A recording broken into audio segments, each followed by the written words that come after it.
Hello friends, good evening.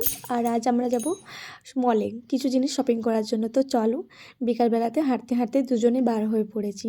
আর বিকালবেলাতে হাঁটতে খুবই ভালো লাগে। আর হাঁটতে হাঁটতে আমরা মলে পৌঁছে গেছি। তো মলে কিছু কিছু জিনিস নেওয়ার ছিল। তো কী কী নিচ্ছি চলো তোমাদের সাথে শেয়ার করবো। তো ফার্স্টেই বডি লোশন নিয়ে নিলাম, কোলগেট, তারপর এখানে বাউলি কেক আর একটা কেক নিয়ে নিয়েছি। তারপর আমরা নিয়ে নিচ্ছি বাটার, আর নিয়ে নিচ্ছি আরেকটা টোস্ট। এই টোস্টের প্যাকেটটা আমি পছন্দ করলাম। তো তারপরে আমরা বিল দেওয়ার জন্য লাইন দিয়ে দিয়েছি। তো তারপরে আমি ভাবলাম যে বিঙ্গো নেবো, তারপরে বিঙ্গো নিতে চলে গেছে। তিনটাতেই 100 টাকায় দিচ্ছিলো, তার জন্য আবার বিশেষ করে নিয়ে নিয়েছি। তারপর চকলেটও ছিল, দেখাতেই ভুলে গেছি। তো তারপর বাইরে এসে মাছগুলোকে দেখলাম, খুব ভালো লাগলো। তারপর আমরা বার হয়ে এক্সেস মলের সামনে চলে এসেছি। এই মলটা আমার খুব ভালো লাগে ঘোরার জন্য।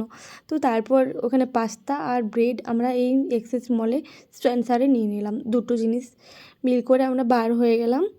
আর এই যে দেখছো, পুরোটা আমার খুব ভাল লাগে এরকমভাবে ভিডিও বানাতে। এত এত হেঁটেছি না, কি বলবো, প্রচুর হেঁটেছি। আর আমার খিদা পেয়ে গেছে। তো বাইরে এসেছি, কী খাবো, আর বাইরে এলে তো মোমোটা ছাড়েন না। তো আমি এখানে মোমো খাবো। তো এখানে মোমো খেয়ে আবার হাঁটতে হাঁটতে হাঁটতে এখানে চায়ের দোকান পেয়েছে, বলছে চা খাবো। তো দুজনে মিলে চা খেয়ে নিলাম। আর এই শীতের দিনে মানে চা খেতে না খুব ভালো লাগে। আর হাঁটতে হাঁটতে চা খাবো, এটা একটা অসাধারণ জিনিস। আমার তো খুবই ভালো লাগে। কার কার ভালো লাগে কমেন্টে জানিও। তো এখানে দেখলাম যে ফুল বিক্রি হচ্ছে, এখানে আমি ফুল নিয়ে নিলাম, কারণ বাড়িতে আমার ঠাকুর আছে, তার জন্য ফুল নিয়ে নিলাম। তো ভিডিওটা আজকের মতন এখানেই শেষ করছি। ভালো লাগলে লাইক কমেন্ট করে দিও। বাড়ি যাচ্ছি, টাটা, বাই।